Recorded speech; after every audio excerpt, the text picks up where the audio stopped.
Today we're talking about Hades. Hades will receive some changes in patch 4.6, and that kind of changes his playstyle a little bit, at least in regards to how he has to be built in order to be as effective as before, or if he can fulfill a new niche. In this video we'll talk about the changes that were made to Hades, and then talk about builds for this guy. So let's first look at the changes. He has received some changes to his base stats, with his physical protection scaling being decreased by 0.6 per level, his base health being reduced by 40, and his base attack speed being increased by 0.08. Effectively, that already means that he's a fair bit less tanky than beforehand. His death from below, his 1, receives a major damage increase, increasing by 20 flat on the first rank and up to 80 flat on the max rank, with the scaling not being increased.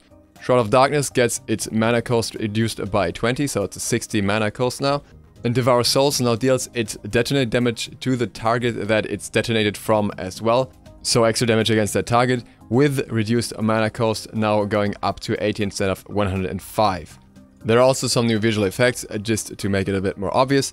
And Pillar of Agony is also changed. Now Hades receives up to 100 protections in the ultimate. It no longer consumes Blight. And if the target is blighted, then the magic protection reduction will already be applied on the first tick of damage.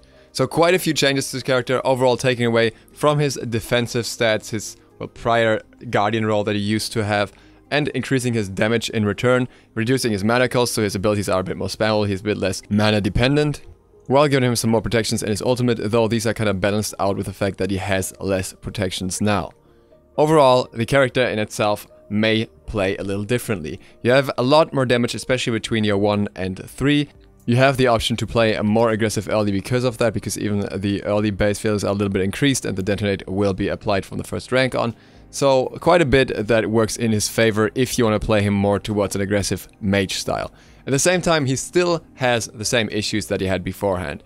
He does suffer from the fact that he has to get really close to the enemy in order to get his damage off. He has to be in the middle of a fight and immobile to get his main CC AoE control off. And he also kinda needs to make use of his engage / escape in most situations to get in, so most of the time he will not have an escape as soon as he's in the fight. The build I came up with is something that tries to work around that as best as possible, implementing some common items for him and some that have not been used that much in the past, are not as familiar with him. The build is primarily for middle lane, and this is down to the fact that I think with his new increased damage, Hades has a really good potential for middle.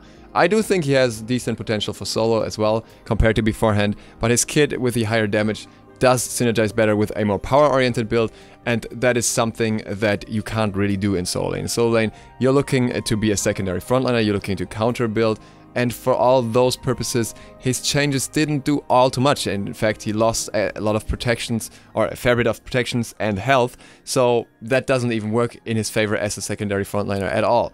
So I personally would prefer to play him in the middle lane at the moment. I don't think that takes away from his viability in solo lane. His viability in solo lane may very well be higher in general, but this particular build is more towards mid lane, and that's important because it doesn't implement the same sort of counter building that you would usually see in solo. With that said, let's get into the build. Starter items. Starter items are already an interesting topic on Hades because I think, in a way, he can make use of all three. And that's a rare case. Especially Vamp Shroud is generally kind of not that liked for most mages at the moment, because it's just not as efficient in regards to mana return and in regards to early CDR or maybe even damage, depending on what you want. But Hades can make good use of the extra health that he gets through it. His base damage is pretty high, his clear is pretty strong from the very early levels.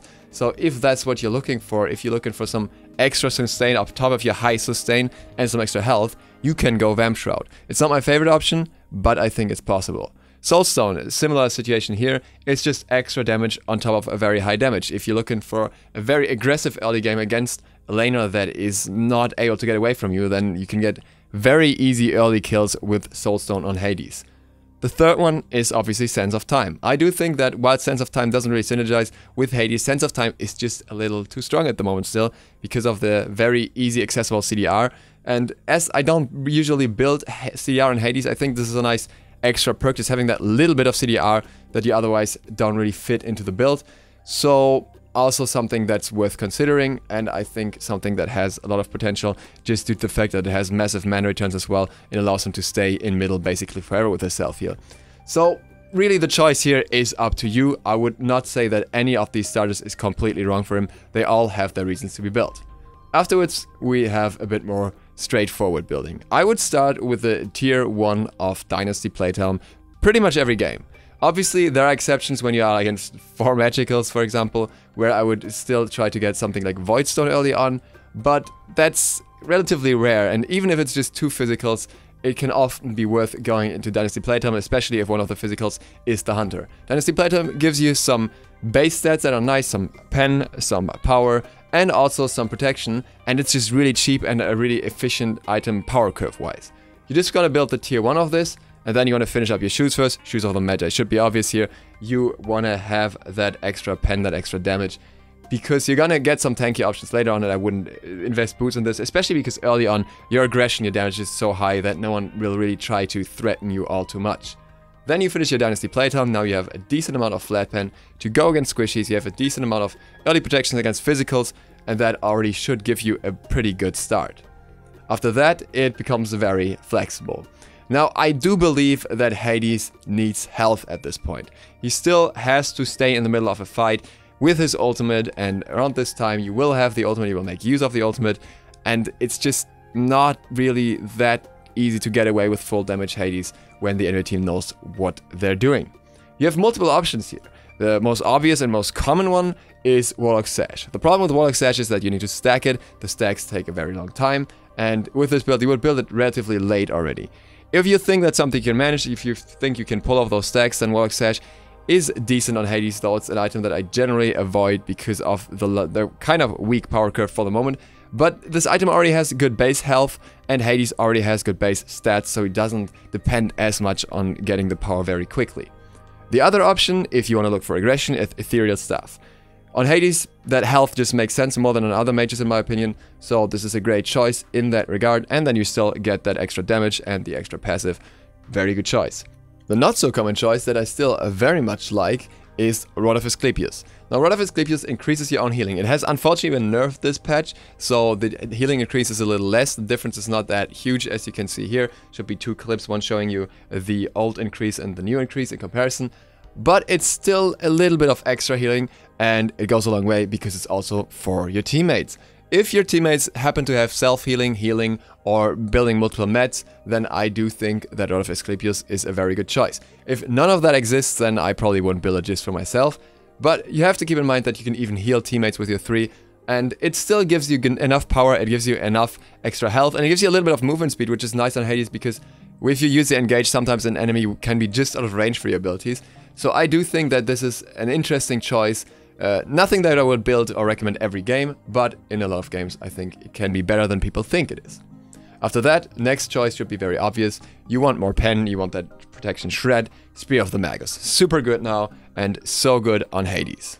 With this item, you will have 40 flat penetration in your kit. From your ultimate, you can get another 30 protection reduction, and you get the extra protection reduction from Spear of the Magus on top of that, which is very easy to apply in Hades ultimate. Obviously, it takes a bit away from the burst combo of his 1-3, but only against tanky targets where you actually have to go through that many protections. So in that regard, I think it's a very, very good choice on Hades pretty much always, because you're not even looking to focus out tanks with a mage like Hades at all. You're looking for the squishies at any point. After that, straightforward as well, Rod of Tahuti. You want extra damage at this point. Obviously, if the situation requires it, this can be skipped for something more defensive, but if you want that extra damage, if you want to keep up with a burst in a slightly more defensive build, then you want to have Rod of Tahuti. The last item, once again, is a bit more flexible. It could be Book of the Dead. I think this is an interesting option, even though he doesn't benefit much from the lifesteal. There's extra health shield on top of his normal health, which is already relatively high with this build. And the option to go into something like an extra damage, health, and shield item in one item is actually pretty good. I think, aside of Anubis, this may be the only character that I can see making really good use of Book of the Dead, and I haven't seen it yet, so I think I'm throwing it out there as a good option. If you need more defense, obviously, there is Spirit Robe or Mantle of Discord. I think those two are great. Think a bit of this like, for example, how you build a Thor towards damage early and then very late game. You build into some extra defensive. This is basically what this is, just for Hades. Obviously, at this point you can trade out Dynasty playtime for any of these last options as well if you want to afterwards for extra protections or extra damage. The other two items that are worth mentioning are Void Stone and Gem of Isolation. I do think that Hades doesn't make that much use of Gem of Iso because usually he gets his combo off and doesn't really need the slow afterwards. But if your team requires some more CC, it can be a decent choice. Void Stone obviously against heavy magical comps. With this build you will have high damage while still having the option to frontline a little bit for your team, which I think is a great combination and really synergizes with his ultimate. I hope this was interesting, I hope this was insightful. Build is shown here again. Thank you guys for watching. If you enjoyed this video, I would very much appreciate if you leave a subscription if you haven't yet and maybe click the bell to get notified of new videos. It really helps me out. See you for the next one tomorrow. Duke Sloth, out!